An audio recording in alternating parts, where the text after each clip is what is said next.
Bienvenidos a todos los participantes y honorables miembros del Parlamento. Gracias por acompañarnos en este seminario web, el primero organizado entre Europe for Family y la eurodiputada Margarita de la Pisa Carrión. El tema de hoy es la explotación reproductiva, también llamada vientres de alquiler o tráfico de maternidad. Gracias a la eurodiputada Margarita de la Pisa por acoger este evento. Aunque no estemos físicamente juntos en el Parlamento Europeo. Es un honor estar aquí. Señora de la Pisa Carrión, usted estudió farmacia en la Universidad Complutense de Madrid y ha trabajado como gerente directiva de farmacia en la industria farmacéutica. También tiene un máster de aprendizaje en neuropsicología. En realidad es usted una de las nuevas diputadas, ya que entró en funciones el pasado mes de febrero después del Brexit. En el Parlamento Europeo es miembro de la Comisión de Derechos de la Mujer e Igualdad de Género, la Comisión de Empleo y la Comisión Especial de Lucha contra el Cáncer. Según tengo entendido, su participación en el partido político español Vox fue activa en temas como la familia, la educación y los asuntos de la mujer. Y precisamente ha pedido que se le informe sobre el tema de la explotación reproductiva. Todos los participantes deberían poder escuchar la traducción al inglés siempre que pulsen el botón de traducción al inglés en el globo, el mapa mundi, que es la que tienen en la pantalla. Si quieren escuchar el idioma original, francés, inglés o español, pues no tendrán que seleccionar la traducción. Así que, señora de la Pisa, por favor, tiene la palabra. Muchas gracias, Macho, por darme la palabra, por tu amable introducción y tan cariñosa. El tema que hoy nos ocupa a todos nos desborda. Cualquier reflexión sobre la explotación maternal siempre va a resultarnos insuficiente, porque son muchas las dimensiones del ser humano que están afectadas. ¿Cómo puede? How is it possible?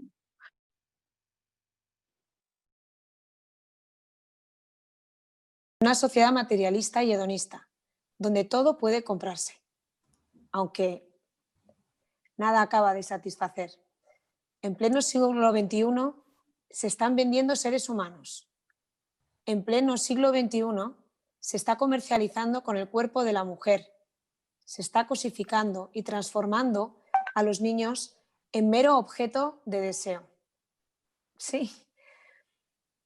Parece que nuestros deseos deben poder hacerse realidad, aunque sea contraviniendo la ley natural.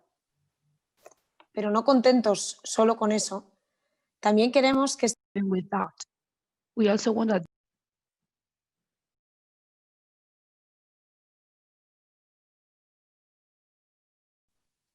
¿somos conscientes de las consecuencias jurídicas que esto supone?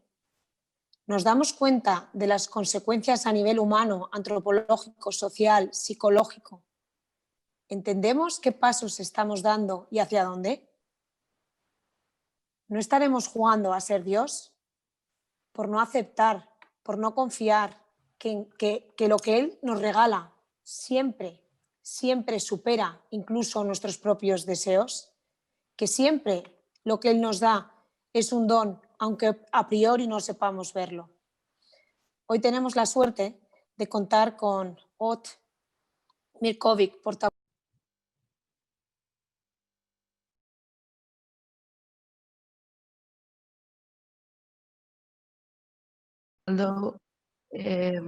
way. la perspectiva de la mujer. Carmen Sánchez Maillo, de One of Us, Niños a Demanda, una perspectiva antropológica y filosófica. Leticia Pullinken, directora de Woman Attitude, aspectos económicos y políticos de la explotación reproductiva en la Unión Europea, a los que agradezco enormemente Esperamos que nos ayuden en esta reflexión que hoy compartimos. Por último, quiero acabar dando las gracias a One of Us y a Europe for Family por su valiosa ayuda en la organización de este webinar. Muchísimas gracias.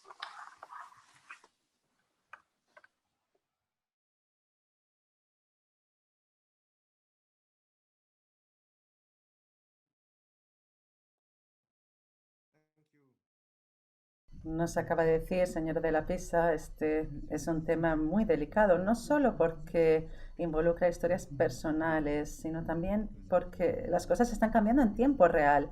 La Comisión Europea tiene el deseo de pasar al reconocimiento de todas las formas de paternidad, que de hecho incluiría a los padres de intención de un niño nacido de la explotación reproductiva.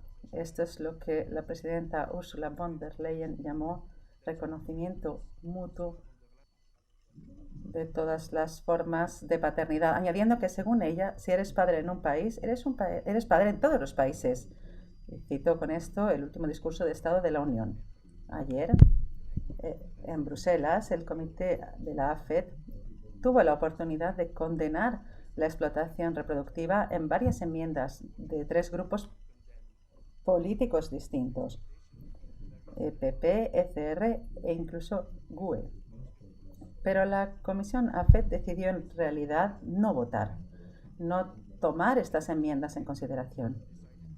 Ya fue el caso en 2017 con el informe de Tadeusz Zwiefka. Incluso no votaron las enmiendas. No podemos permitir que esto suceda, porque estoy seguro de que los diputados no están dispuestos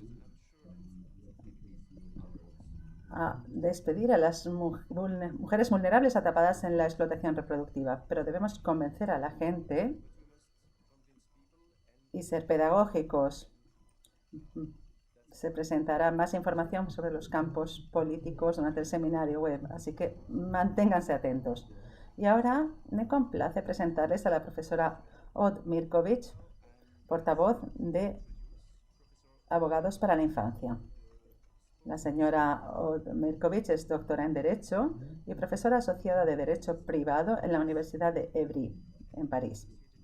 Ella nos presentará los aspectos legales de la gestación subrogada. El discurso tendrá lugar en francés, así que pueden pulsar el botón de traducción en la parte inferior de la pantalla para escuchar la traducción en inglés. Señora Mirković.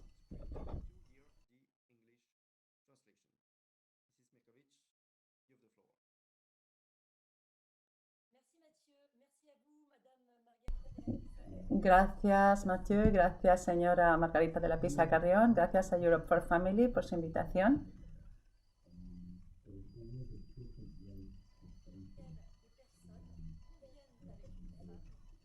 ¿Qué es la maternidad subrogada? Ese es el contrato por el cual las personas acuerdan con una mujer que ella gestará un niño y se lo dará al nacer. Se trata de parejas en las que la mujer no pueden gestar un niño. Por ejemplo, por falta de útero, parejas de hombres solteros o mujeres que prefieren que el niño sea gestado por otra persona. El niño puede nacer de los gametos de los solicitantes o del ovocito de la madre de alquiler o más a menudo del ovocito de otra mujer, una vendedora de ovocitos. Las legislaciones nacionales son variadas y van desde la prohibición explícita, como en Francia, hasta la organización de la práctica a través de la ley, como en los casos de Reina o de Grecia o el Reino Unido, pasando por el silencio de la ley sobre este tema en muchos estados. ¿Cuáles son los principios jurídicos o legales que están en juego? En primer lugar, la dignidad humana. Este seminario se refiere a la práctica de la explotación de la maternidad. De hecho, organiza la instrumentalización de la mujer, ya que presupone la puesta a disposición de todo el cuerpo de la mujer y, por lo tanto, de su persona. No se trata de una actividad profesional como cualquier otra, ya que la mujer no deja de estar embarazada al final del día. Y el Parlamento Europeo lo caracteriza como una violencia contra la mujer que constituye, cito, una explotación del cuerpo de la mujer y de sus órganos reproductivos. Esta palabra, explotación, se refiere a la esclavitud tal como define el Convenio de Ginebra como el estado o condición de un individuo sobre el cual se ejercitan todos o algunos de los atributos del derecho de propiedad. De hecho, la disponibilidad de las mujeres durante las 24 horas del día, tan intrusiva para su intimidad y su vida privada, confiere a los demandantes o a los candidatos solicitantes las prerrogativas de propietarios. Como señala la profesora Muriel Fabre-Magnan, ya no estamos en la era de la esclavitud antigua. No hay necesidad de contar a la madre de alquiler como un activo de su patrimonio, solo utilizarlo. Y en 2014, el Tribunal de Derechos Humanos establece este vínculo entre la gestación subrogada y la trata para dictaminar que la negativa de Bélgica a expedir un documento de viaje a un niño nacido de la gestación subrogada en Ucrania constituye una injerencia en la vida privada y familiar de las personas afectadas, pero que esta injerencia está justificada por los objetivos de pretensión de los delitos y en particular con la lucha contra la trata de seres humanos. Se puede hablar de trata cuando hablamos de mujeres que consienten.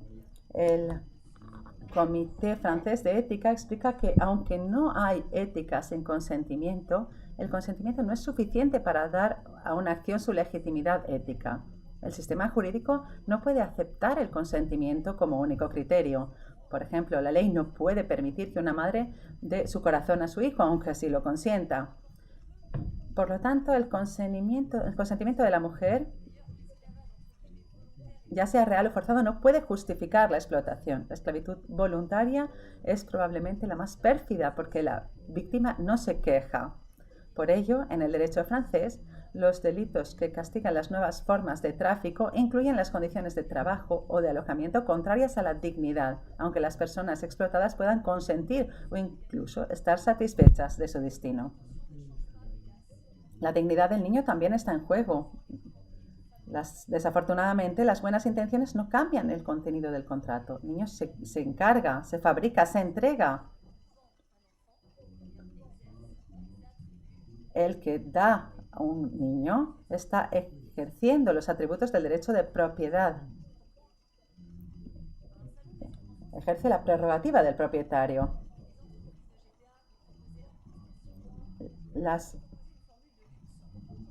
Algunas empresas de gestación subrogada garantizaban un niño sano. ¿Cómo se puede garantizar un niño sano? Pues el comercial de la clínica explicaba con una gran sonrisa a sus clientes que si el cliente no estaba sano, este niño iría al orfanato y se les daría otra gestación subrogada gratuita. El Parlamento Europeo advierte que las mujeres y los niños están sujetos a las mismas formas de explotación y pueden ser considerados como productos, como mercancías en el mercado internacional de la reproducción. Otro punto, la gestación subrogada lleva a la división de la maternidad entre 2 o incluso 3 mujeres. Hay una madre biológica gestante, la que proporciona el ovocito, es la madre biológica, la madre gestante y una madre de intención, que es la que quiere al niño. El conflicto que puede surgir entre estas distintas mujeres es un claro indicio de la vergüenza que supone determinar quién es la madre del niño. En Estados Unidos los tribunales dan preferencia a las madres de intención. En el derecho francés, por el contrario, el conflicto se decidió a favor de la madre de alquiler, que había cambiado de opinión 4 años después del nacimiento del niño. La misma diversidad puede verse en la legislación que rige la gestación subrogada. En el Reino Unido, la madre de alquiler puede decidir quedarse con el niño. En Grecia, al contrario, solo la mujer que hace el encargo puede ser reconocida como madre. Estos ejemplos ilustran la incertidumbre introducida en la maternidad. Además, cuando el niño es encargado por un hombre soltero o por una pareja de hombres, la gestación subrogada lo priva no solo de una madre claramente identificada, sino de una madre en absoluto. Preguntémonos entonces, ¿cómo puede la programación de un niño de manera que se le prive de su madre, o al menos se manche su filiación materna con la incertidumbre? ¿Cómo podría esta práctica cumplir con la Convención Internacional sobre los Derechos del Niño, según la cual el niño tiene, en la medida de lo posible, el derecho a conocer a sus padres y a ser educado por ellos? Finalmente, la gestación subrogada programa el abandono del niño, no ciertamente en el sentido de que se le dejaría solo en la calle, sino porque se le separa de la mujer que lo ha dado a luz, lo cual es experimentado por él como un abandono. La separación al nacer tiene por objeto evitar el apego, pero como explica la psicoterapeuta belga Anne Schaub, si un adulto, en este caso una mujer, puede decidir no apegarse al bebé que gesta para otros, un embrión, un feto, un bebé, no tiene esta capacidad. Por lo tanto, separar al niño de la mujer que lo llevó durante 9 meses y a la que se ha apegado representa para él una ruptura traumática, un trauma importante en la vida del niño recién nacido. Es cierto que los niños de la gestación subrogada no son los únicos que experimentan esta separación. En particular, los niños adoptados posteriormente han experimentado a veces lo mismo. Sin embargo, ¿es la gestación subrogada comparable a la adopción? Pues no, porque la adopción repara los daños sufridos por un niño privado de uno o de ambos padres, mientras que la gestación subrogada organiza esta privación, borra a la madre para que el niño sea adoptable. Por eso, el Tribunal de Casación francés ha rechazado durante mucho tiempo la adopción después de la gestación subrogada, como una apropiación indebida de la adopción. Hoy lo acepta, pero la pregunta sigue siendo, ¿cómo puede ser de interés para ella la adopción de un niño después de haber desahuciado a la madre desde el nacimiento para hacerlo adoptable?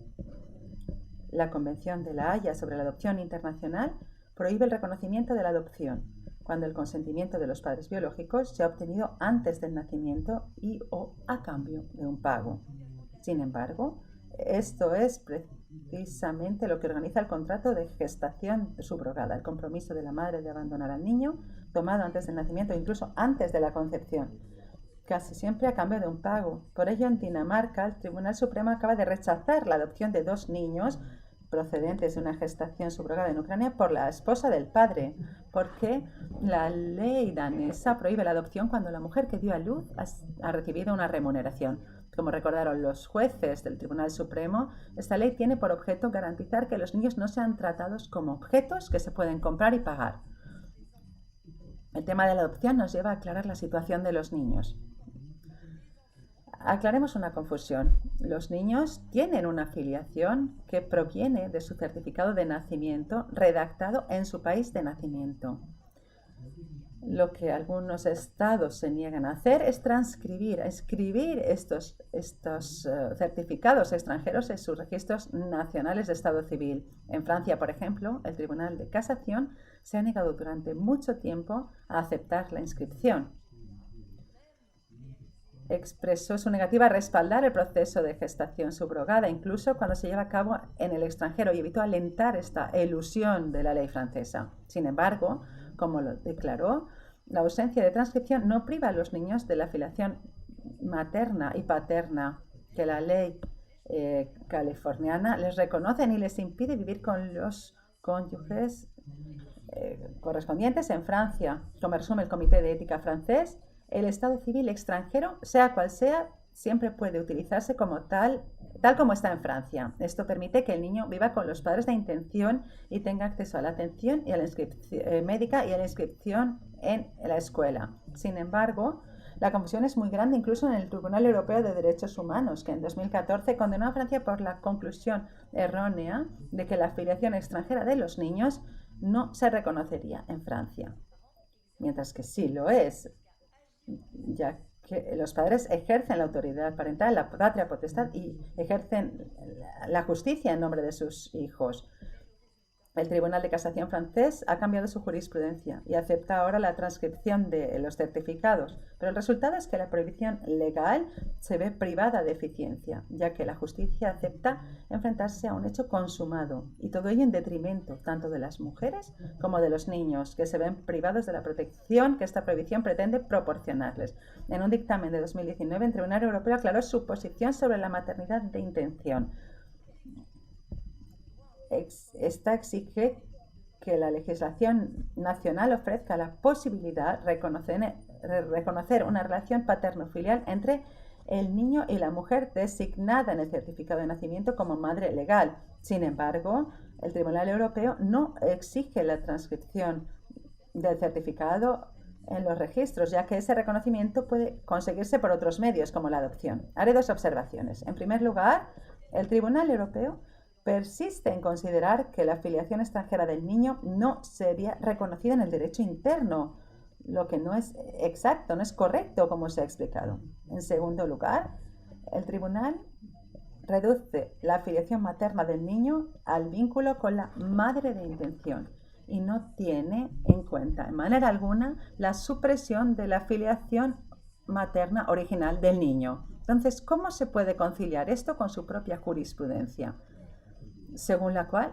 la vida privada incorpora el derecho a la identidad, que incluye el derecho a conocer y a que se reconozca la ascendencia de uno?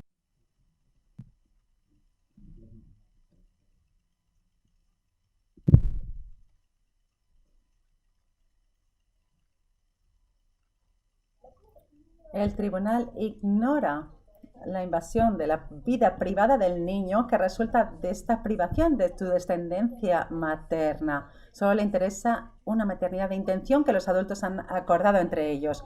Por ello, hay que citar la decisión de la Gran Sala del Tribunal Europeo, que solo ha dictado una sola sentencia en un caso italiano, Paradiso y Campanelli.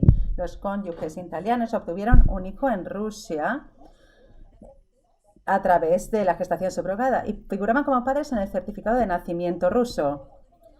Primero, en 2015, el Tribunal Europeo condenó a Italia por considerar que la separación del niño de la pareja y su colocación bajo tutela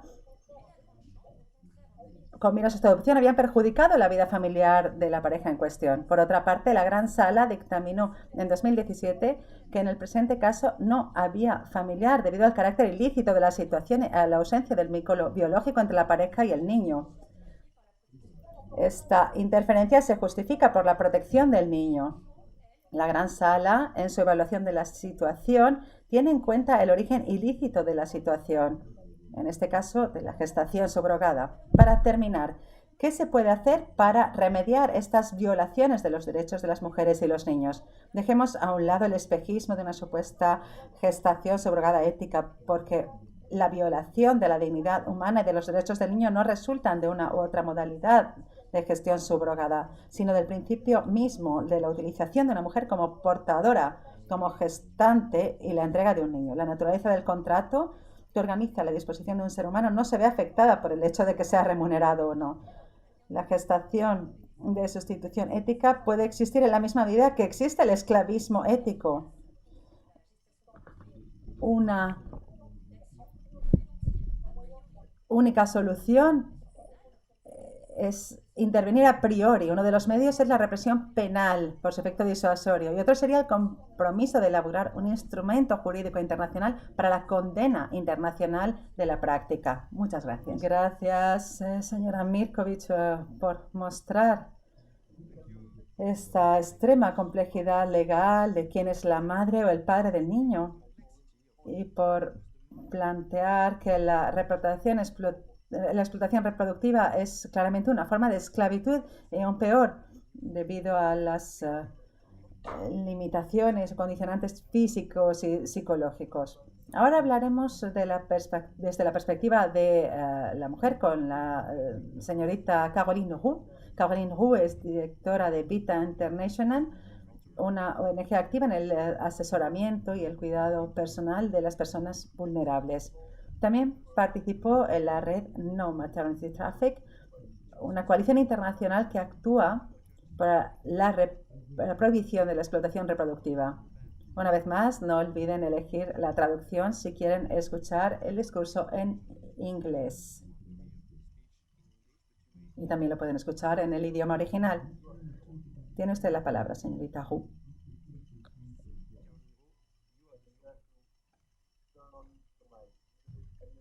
Tiene que encender el micrófono.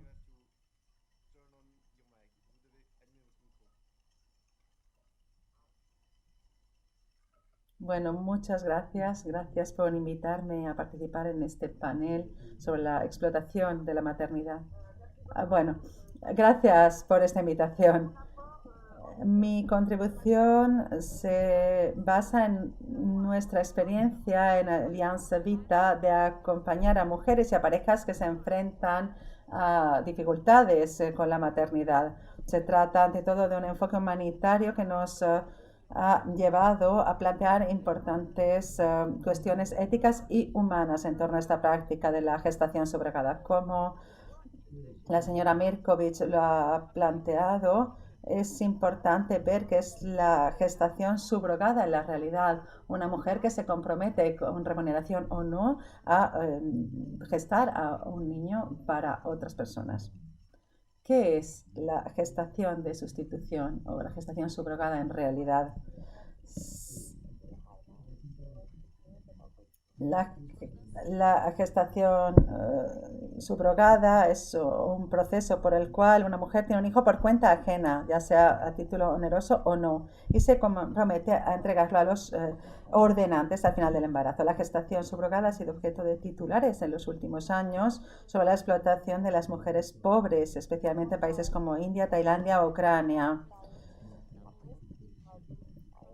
con un sistema ultraliberal en el que las agencias comerciales hacen negocios aprovechando la precariedad de las mujeres y de las parejas estadounidenses. En términos generales, esto resulta en una doble explotación, sufrimiento de las parejas sin hijos y miseria o precariedad de las madres de alquiler.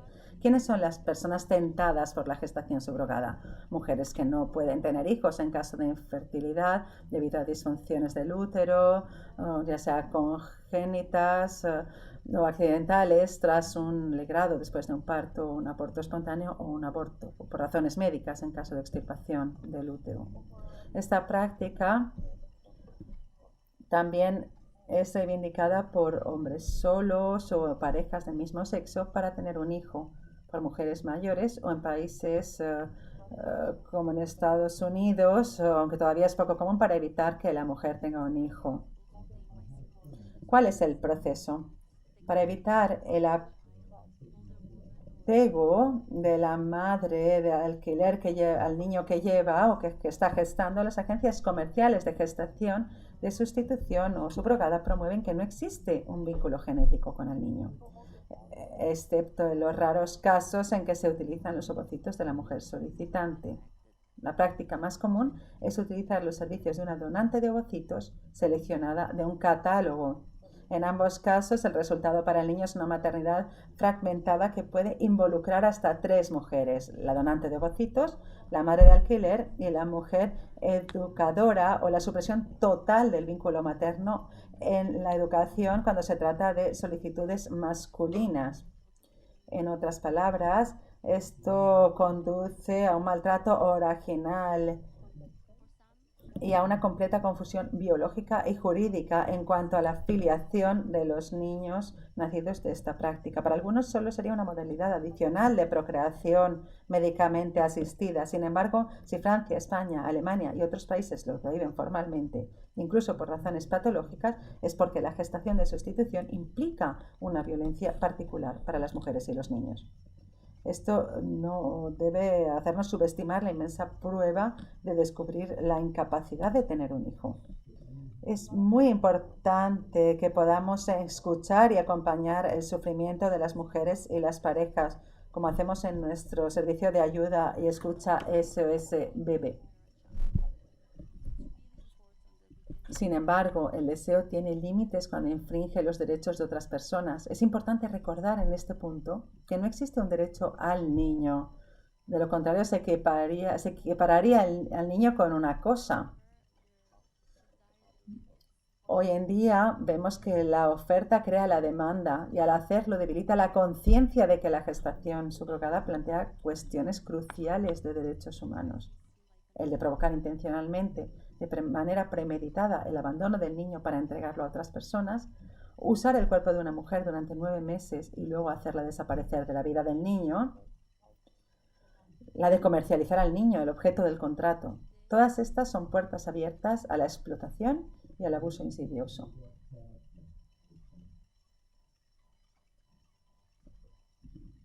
Al instituir el abandono deliberado del niño, la gestión de sustitución va en contra de los descubrimientos y progresos en la salud materna y pediátrica.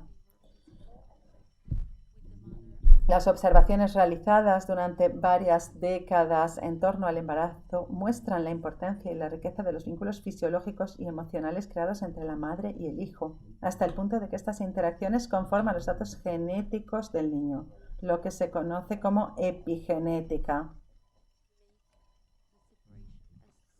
Hoy en día, las sociedades occidentales, los profesionales del parto, dan prioridad al contacto físico con la madre en el momento del nacimiento, conocido como piel a piel, para garantizar una continuidad sensorial y hacer que la separación del parto sea más pacífica para el niño. El cuerpo femenino dice mucho. Hay que ser consciente de las consecuencias del parto, estas formas de depresión que algunas mujeres experimentan después del nacimiento de su hijo, para percibir cuál puede ser la huella psicológica del embarazo. Además, la experiencia de la mujer muestra hasta qué punto la separación de un niño de la mujer que lo ha dado a luz es una prueba para él o ella. Provocar intencionadamente esta ruptura es un grave ataque a la identidad de la mujer como del niño, porque la maternidad es única y original, en el sentido de que constituye una unidad madre-hijo inseparable. Las mujeres son consideradas como productoras de niños, al alabar su cuerpo, lo que es completamente contradictorio con la dignidad de su mujer.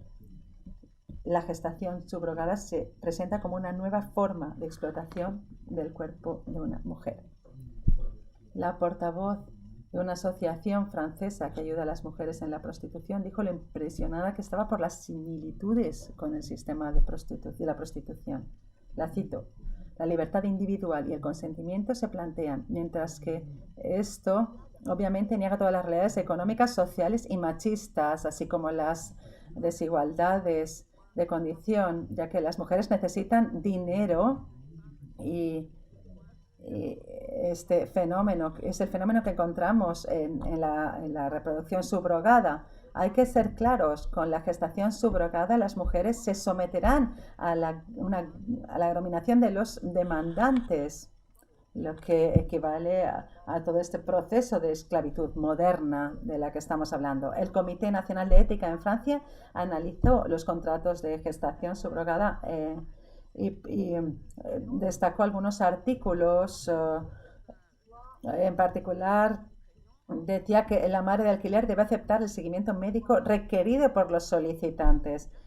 También en algunos contratos debe comprometerse a no tener relaciones sexuales durante determinados periodos, a seguir o adoptar una dieta especial o a prohibir ciertas actividades.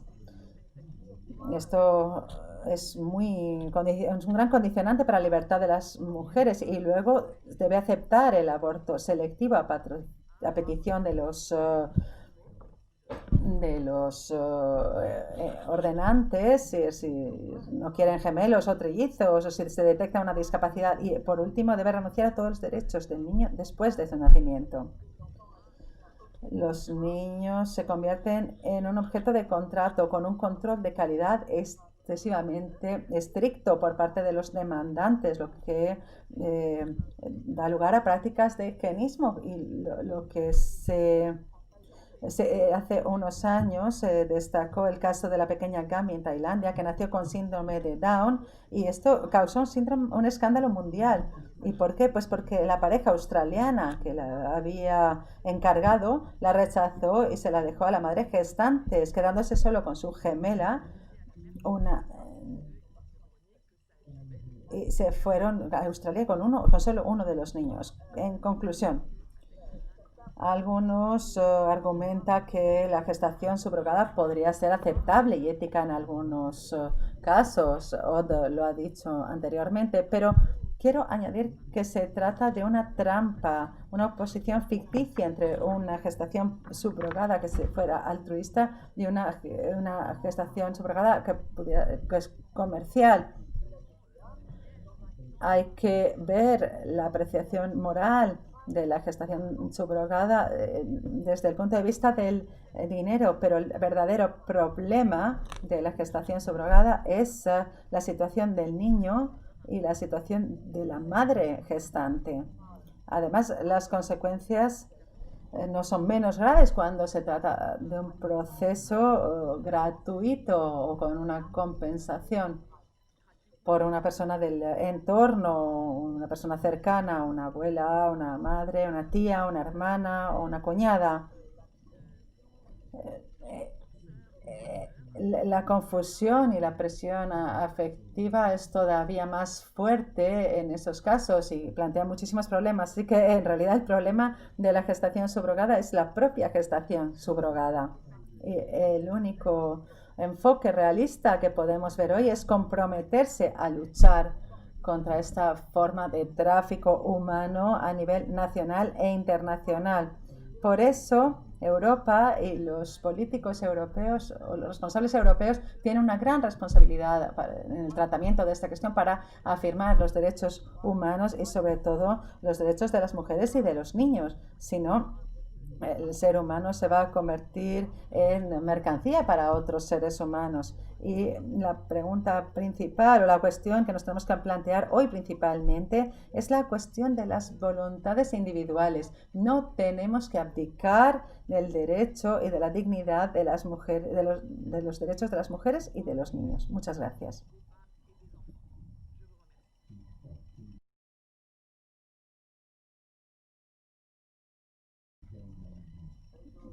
Gracias, señorita Hu, por explicar las similitudes entre la explotación reproductiva y la prostitución, entre otras cosas. Tienes largos debates sobre la llamada gestación subrogada ética. No vale la pena, ya que no se puede crear una esclavitud ética. Ahora hablaremos desde la perspectiva del niño con la profesora Carmen Sánchez Maillo. La señora Sánchez Maillo es profesora de Teoría del Derecho en la Universidad CEU San Pablo de Madrid. Es secretaria académica del Instituto de Estudios de la Familia de la misma universidad y es miembro de la plataforma One of Us para una Europa fiel a la dignidad humana.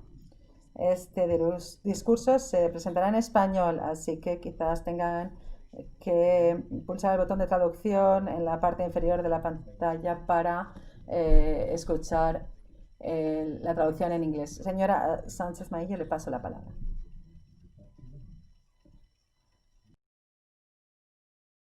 Muy bien, buenas tardes a todos. Muchas gracias por tener esta posibilidad de poder hablar. Muchas gracias a doña Margarita de la Pisa por organizar y por dejarnos expresar en este foro, igual que a todos los organizadores.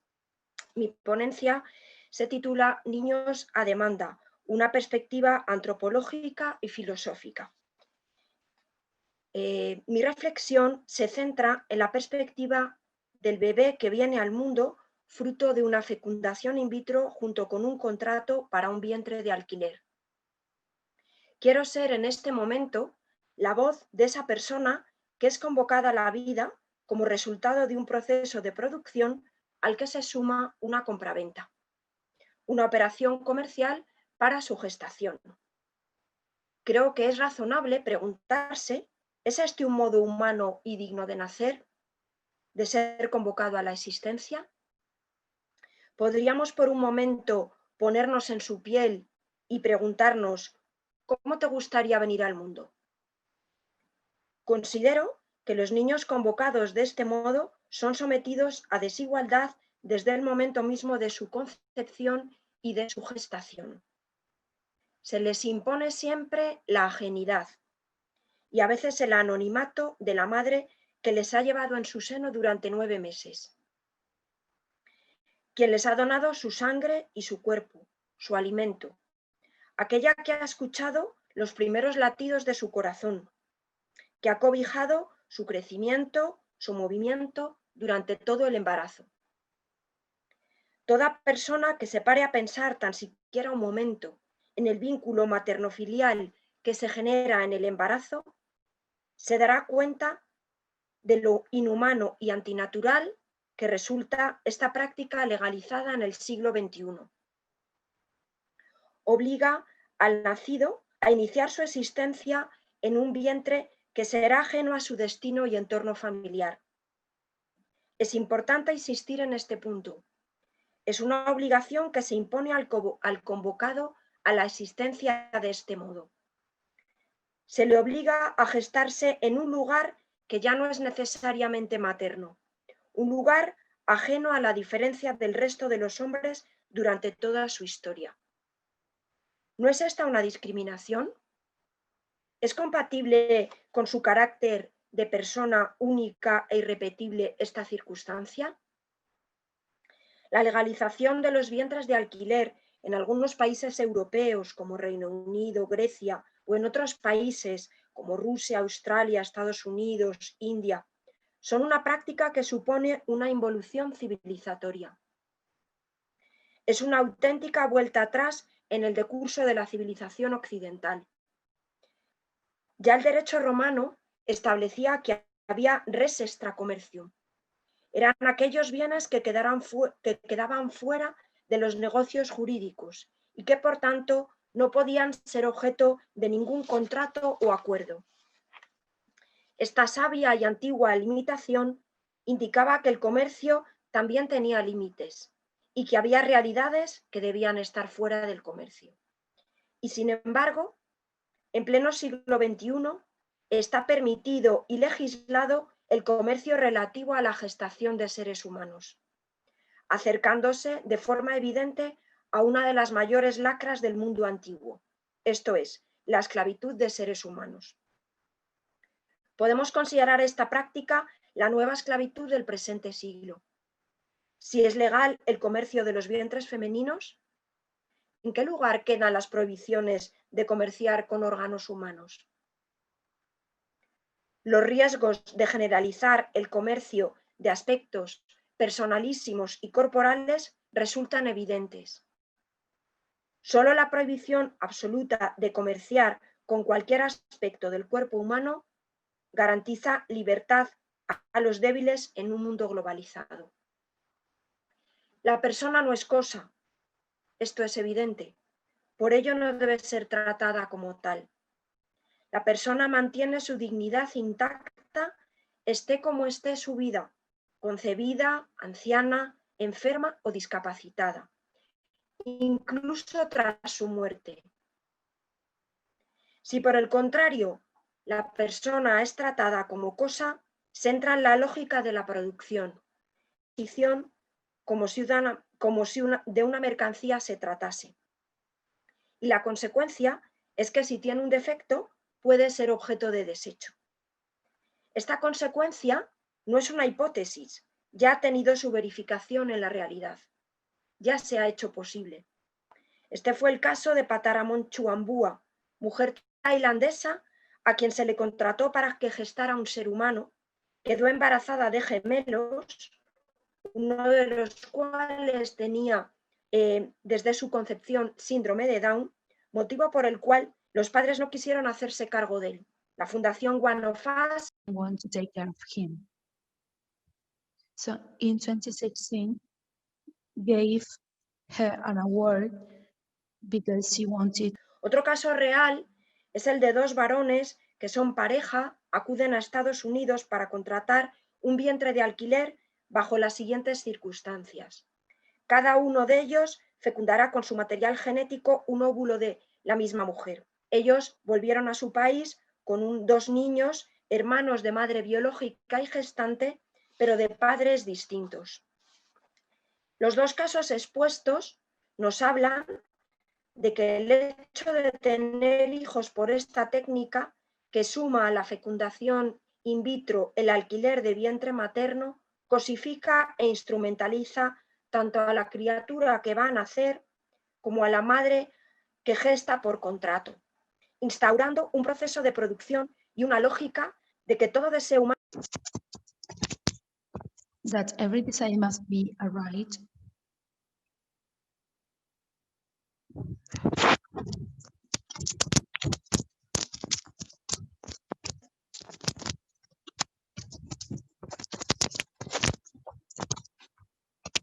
Like it occurs.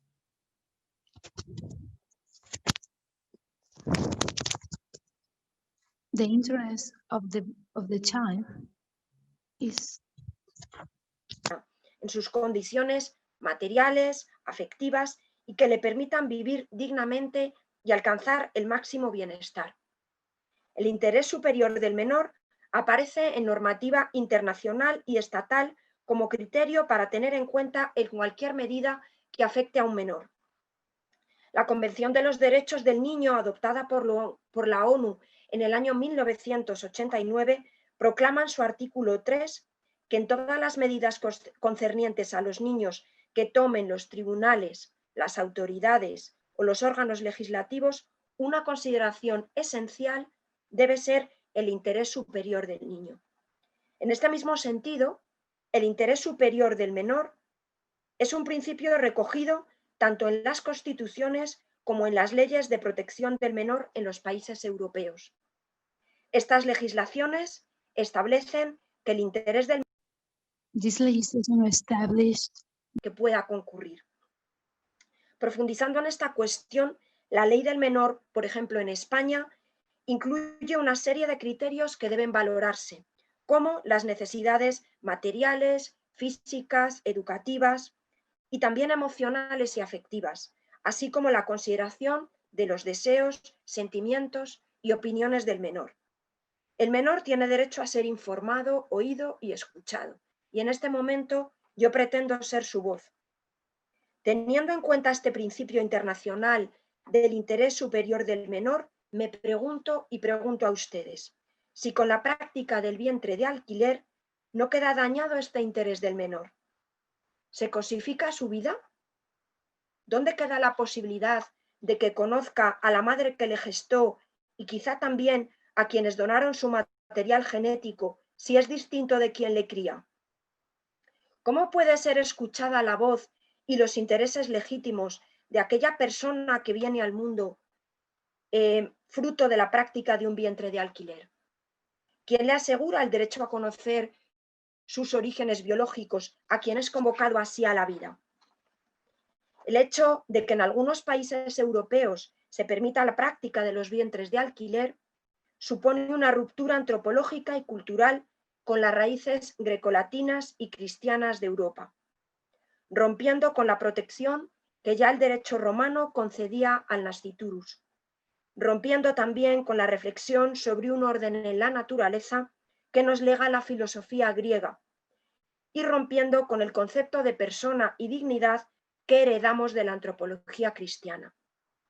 Por todas las razones aludidas, desde este foro parece apremiante llamar la atención sobre este comercio de personas que no debería existir, siendo urgente la derogación de la legislación que permite en Europa la práctica inhumana, injusta y cosificadora de los vientres de alquiler.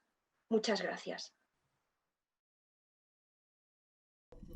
Gracias, señora Sánchez Maillo, por su discurso.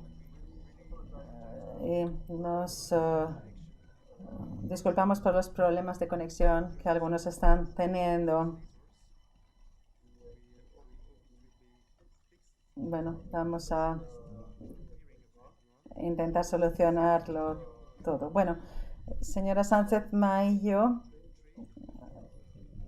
ha hecho hincapié en el comercio de seres humanos, mencionó el artículo 3 de la Convención Internacional de los Derechos del Niño.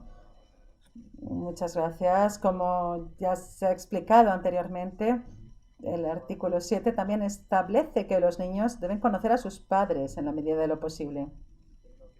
Y no podemos olvidar este aspecto que es muy importante, y así como estos instrumentos legales. Y ahora, para la última intervención, hablaremos del mercado de la gestión subrogada en la Unión Europea con la señora Leticia Pouliken. Leticia Pouliken es autora del Mujer 2.0, Feminismo y Transhumanismo. Ella aboga a las instituciones europeas por el impacto de las nuevas tecnologías en la identidad femenina y en los asuntos familiares. Señora Pouliken, tiene usted la palabra.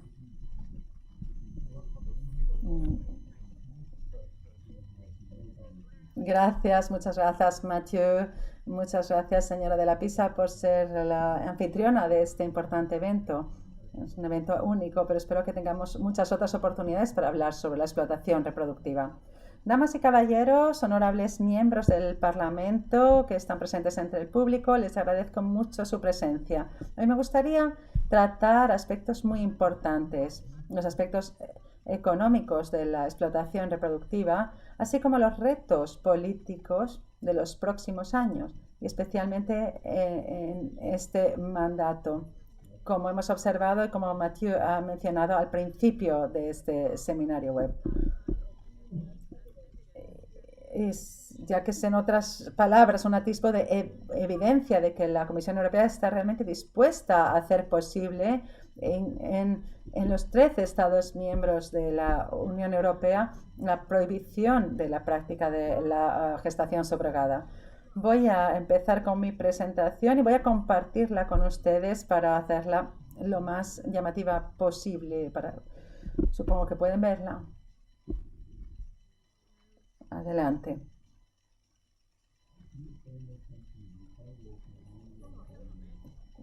Sí, creo que pueden verla. Voy a intentar ponerla en pantalla completa.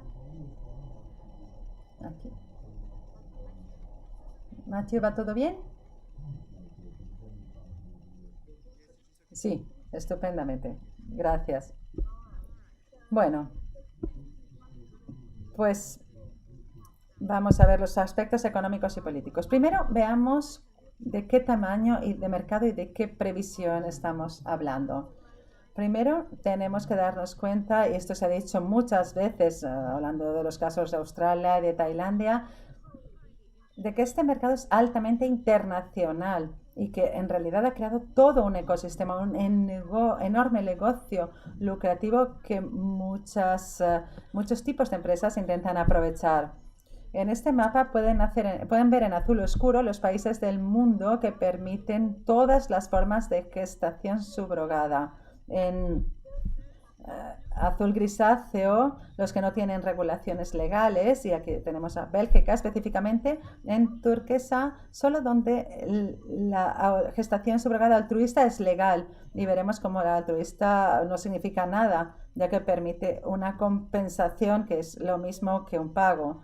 En morado tenemos los países que permiten la gestación subrogada entre parientes. Hablamos de Brasil, bueno, se representa una especie de acuerdo extraño. En rojo se ven los países que han ilegalizado la práctica de la gestación subrogada con la ley, y en gris la mayoría de los países de África. Como pueden ver, en España, Francia, Italia, Alemania, la República Checa supuestamente tienen una prohibición.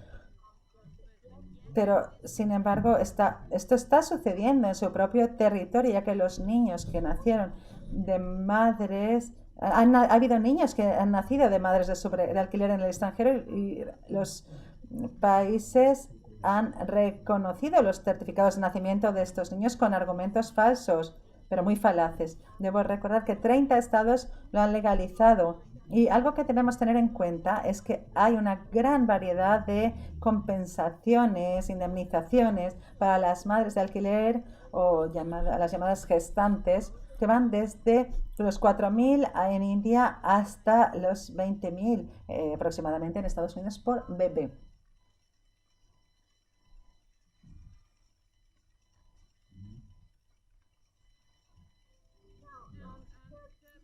Tenemos que entender una cosa. El mercado de la gestación subrogada es en realidad parte del mercado de la TRA. TRA significa Tecnología Reproductiva Artificial. Y este mercado de la TRA fue valorado en $25.000 millones en 2019. Estas tecnologías reproductivas artificiales abarcan la totalidad de la FIV, la gestación subrogada, los dispositivos de FIV y todo tipo de servicios como la estimulación hormonal, etc. Por lo tanto, se espera que este mercado crezca hasta $50.000 millones en 2027. Como pueden ver, esto va a ser muy, muy significativo. La evaluación de las oportunidades de crecimiento se sitúa en un 12% en Asia-Pacífico y un gran 9% en Europa. Las razones que subyacen a este mercado en crecimiento son en realidad la creciente incidencia de la infertilidad debido a los cambios en los estilos de vida, al envejecimiento de las madres, a la demanda de los LGBTQ, las horas de trabajo intensivo y también a los gobiernos que fomentan y financian la práctica de la FIV, así como la gestación subrogada para luchar contra la demografía. Como todos sabemos, la demografía está pasando por una fase invernal y algunos de estos países han acordado que la FIV y el alquiler de vientres podrían ser una buena forma de luchar contra esto. Y por supuesto, debido a los intereses financieros. Ahora, hablando de un mercado más pequeño, como una subsección, un subsegmento de este mercado de la RT, se trata del mercado de la FIV.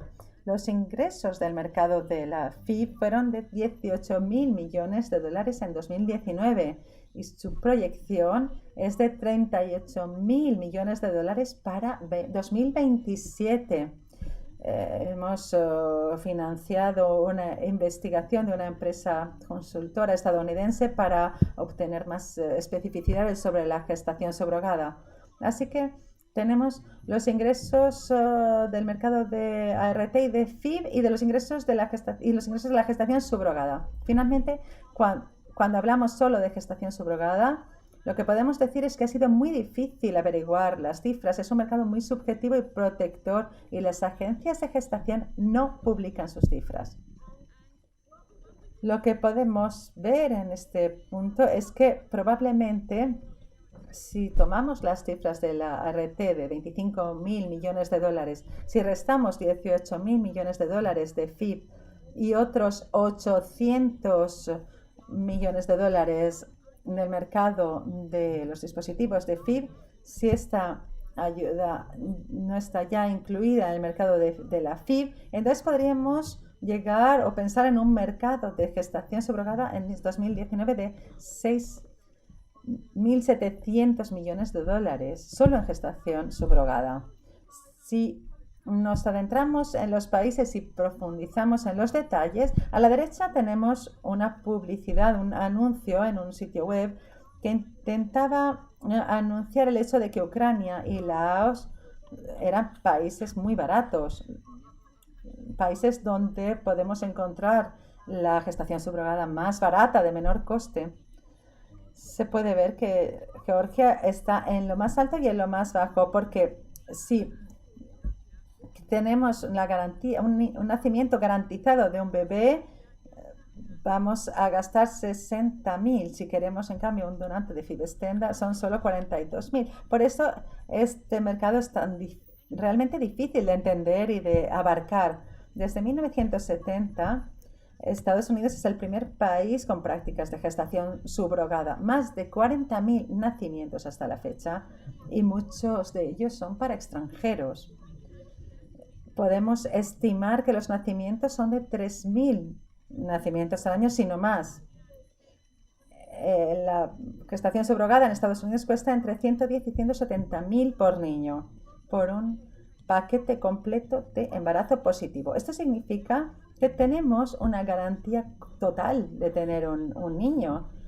Así que cuando uno hace clic en el botón de Click and Collect de la página web para comprar un bebé, pues lo tendremos con seguridad, pase lo que pase y en las condiciones que hayamos pedido: ojos azules, blanco caucásico, donante de tal tipo, donante seleccionado, etcétera, etcétera.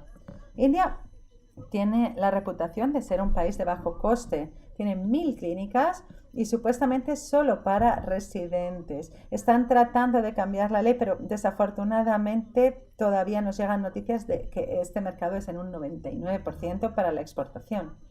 El coste medio se sitúa en torno a los 25.000 y podemos redondear el tamaño de este mercado a 2,15 billones, o sea, 2.150 millones de dólares. Como pueden ver, esto solo es una cifra de 2012. Todas las cifras que estoy tratando de presentarles hoy son algo anticuadas, son demasiado difíciles de encontrar y algunas de ellas se remontan al año 2012. Rusia tiene 1.000 nacimientos, $22.000 en promedio por el costo de la transacción. Tailandia, $46.000 solo para los residentes, pero una vez más sabemos con certeza que allí el gobierno ha comprobado que pese al cambio de las leyes en 2016 resulta extremadamente difícil garantizar que estos bebés no salgan del país.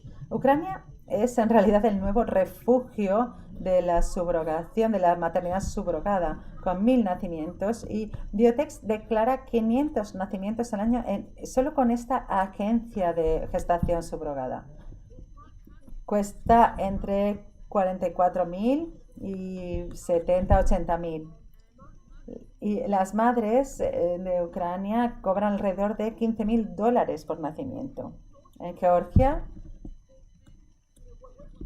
la se publicó en 2013 170 bebés. Nepal, no sabemos cuántos bebés, pero están en torno a los 30.000. Israel lo mismo. México es realmente otro refugio para la gestación subrogada, 50 clínicas ya, y el costo es realmente bastante alto, alrededor de $105.000 por niño. Lo que afirman es que tienen el mejor clima para concebir. Estoy intentando hacerles reír, pero estoy siendo sarcástica, por supuesto. En el Reino Unido, que solo permite la gestación subrogada altruista, declaran 368 nacimientos subrogados en 2018, y esta información procede del Ministerio de Sanidad, pero una vez tenemos cifras muy oficiales, y el coste es de 65.000. En el Reino Unido, como Bélgica, que no había mencionado hasta ahora, tienen la especificidad de los costes de embarazo están cubiertos por el sistema de seguridad social. Eso significa que cada contribuyente del país contribuye en realidad al nacimiento de estos niños o estos bebés nacidos por gestación subrogada. Así que básicamente, basándome en mis cifras un poco anticuadas, esto asciende a unos $3.000 millones en comparación con los 6,7 que les di como cifra en mi primera diapositiva.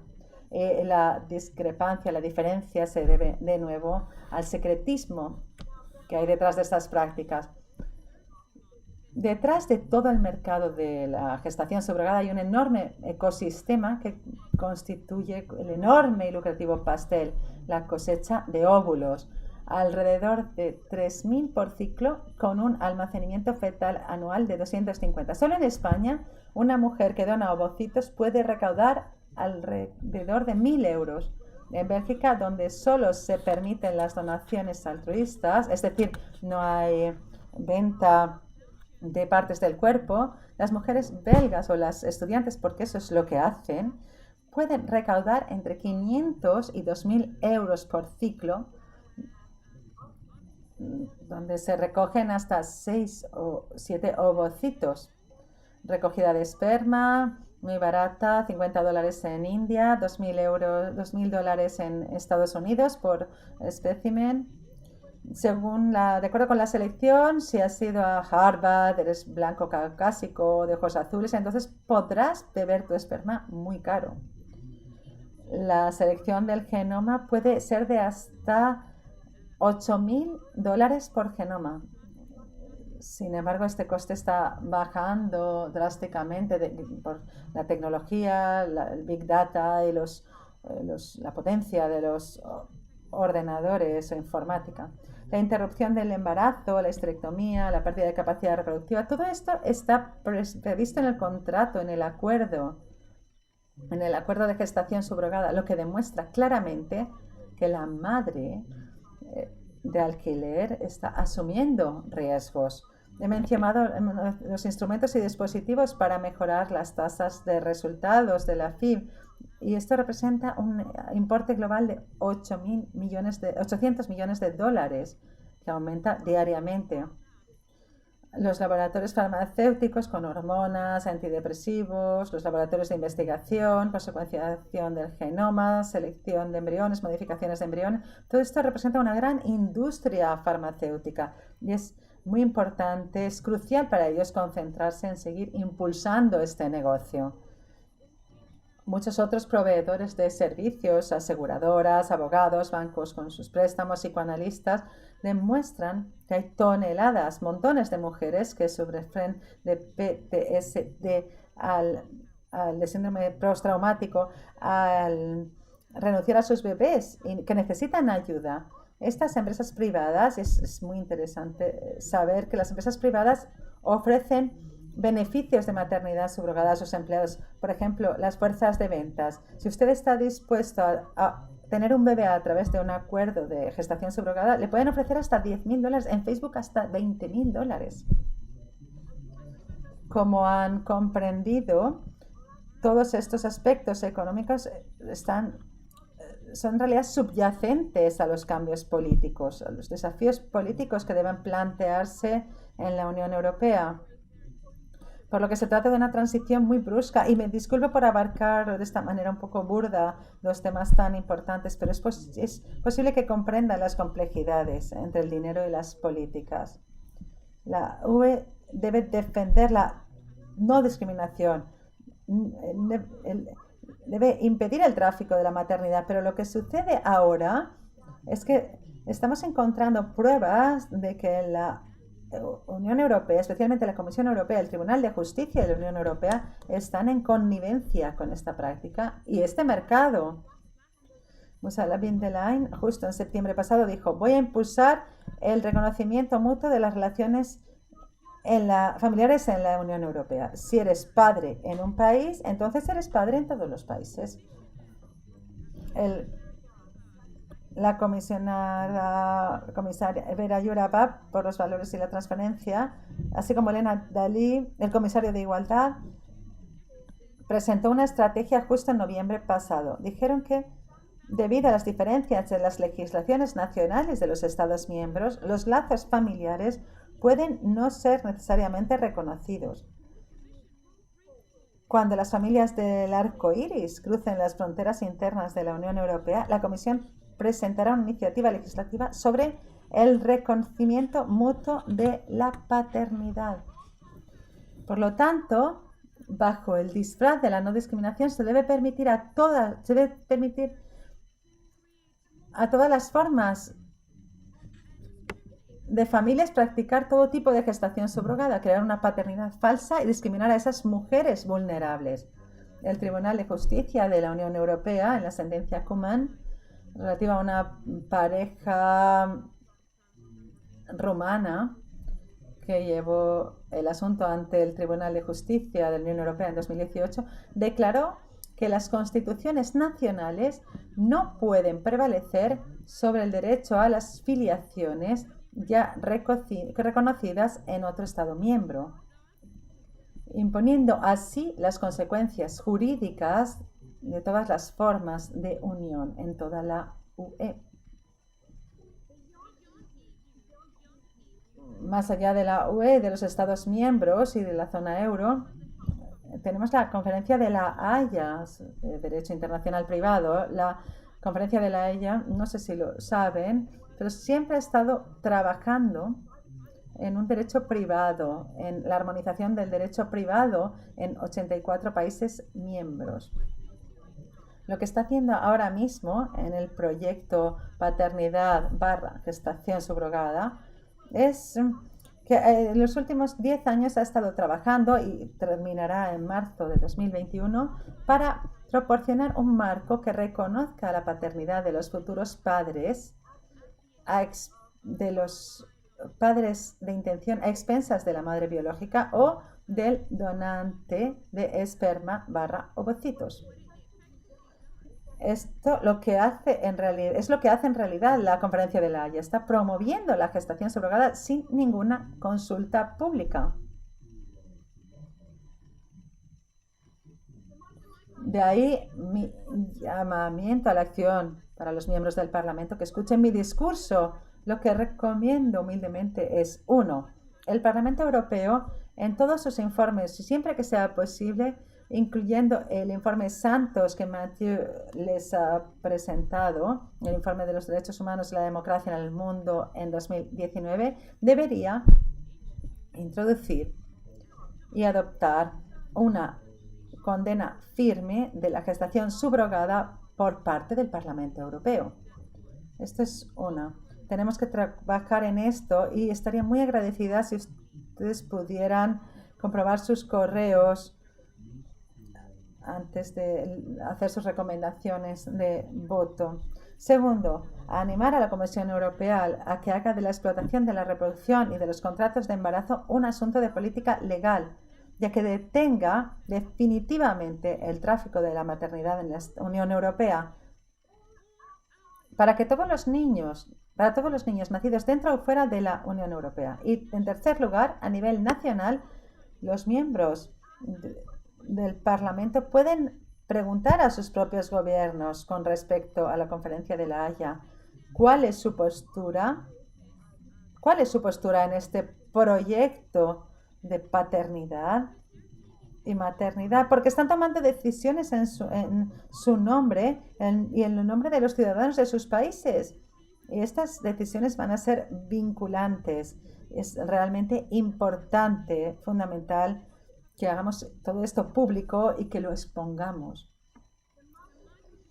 Mi conclusión es, por lo tanto, que si no pedimos una prohibición internacional de la explotación reproductiva, esta violación de los derechos de las mujeres y los niños, y se ha dicho a lo largo de todo el seminario web, seguirá promoviendo la trata de seres humanos.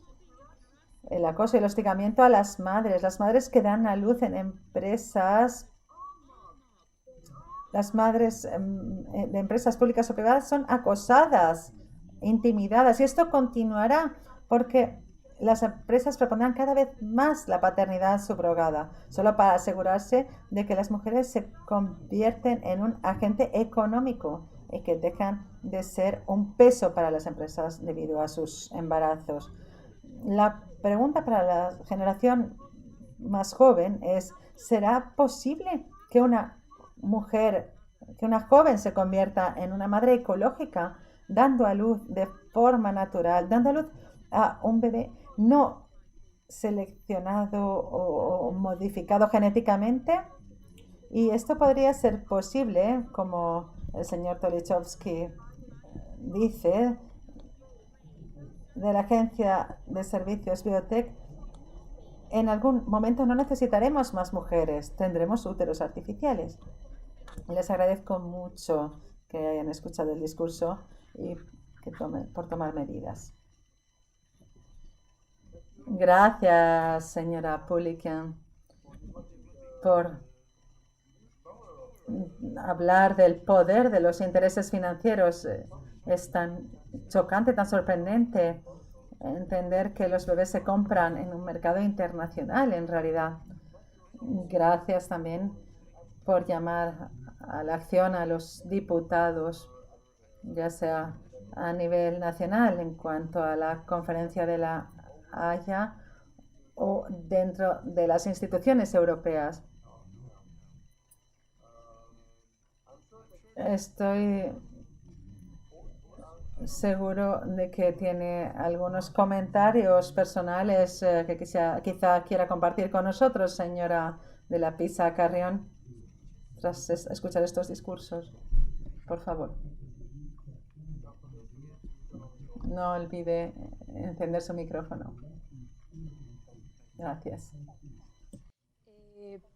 Bueno, pues hemos podido ver, ¿no?, el asunto tan complejo y sensible, ¿no?, que es la maternidad subrogada, y cómo detrás de la miseria pues, siempre hay grandes cifras. No solamente lleva a un caos jurídico, estamos hablando de algo que afecta a lo más íntimo, ¿no?, de la persona, el momento que comienza su vida, ¿no?, en el momento de despertar un alma. Habida cuenta de todo esto,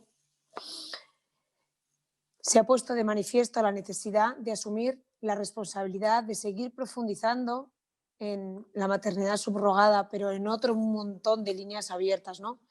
Realizar foros de trabajo, investigación, debates, tertulias, formación, para poder entender, generar ideas, argumentos, para poder responder de forma seria y contundente a este desafío contra las amenazas que están deshumanizando nuestra sociedad, ahogándola en la absoluta desesperanza.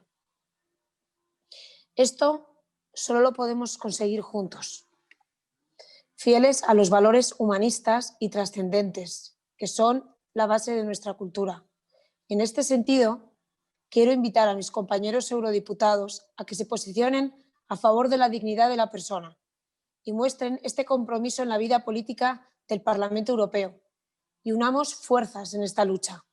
Realmente nos enfrentamos a una batalla entre la vida y la muerte.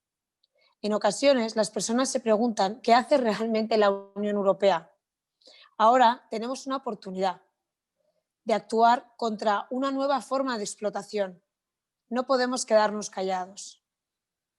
Va a hacer falta entrega para alcanzar los objetivos que nos tracemos, para poder ser una voz alta y clara que permita reinspirar el corazón y la conciencia de tantas personas con falta de referencias. Por último, como anfitriona de esta conferencia, me gustaría agradeceros a todos, ¿no? A Matthew, a Ot, Caroline, Carmen, Leticia, Ana del Pino, por su trabajo detrás de las cámaras, los intérpretes. Sé que ha habido problemas con la interpretación. Tomamos el compromiso de reeditar este vídeo, ¿no? con una interpretación adecuada para que mensajes tan importantes como los que se han dicho hoy puedan llegar a todos vosotros. Asumimos ese compromiso y os haremos llegar, ¿no? a la edición de ese vídeo para que podáis volver a ver el vídeo y poder entender adecuadamente a cada uno de los ponentes. A las organizaciones como One of Us, a Europe for Family, a todos los que habéis seguido hoy, porque sabemos que es un asunto que a todos nos inquieta. Gracias por vuestras preguntas en el chat. Gracias, nos habéis enriquecido muchísimo y vuestro conocimiento nos ha ayudado a entender un poquito más este complejo tema crucial. Espero poder encontrarnos pronto. En esta ocasión hemos utilizado este medio online, pero tengo ganas de invitaros al Parlamento Europeo, ¿no? Contad con nosotros, con mi equipo. Estoy a vuestra disposición. Mi puerta está siempre abierta. Muchas gracias. Gracias, señora de la Pisa, por estos comentarios tan importantes. Nosotros también esperamos poder trabajar con usted en estos temas. Lamentamos la inestabilidad de las conexiones de algunos ponentes. Si necesita más información, no duden en enviarnos un correo electrónico a contact@europeforfamily.eu para recibir nuestro libro blanco sobre la explotación reproductiva. Gracias a todos los ponentes, señoras. Casi he sido el único hombre en la pantalla. Han sido todas sabias, se han mostrado todas sabias y apasionadas, y gracias a todas.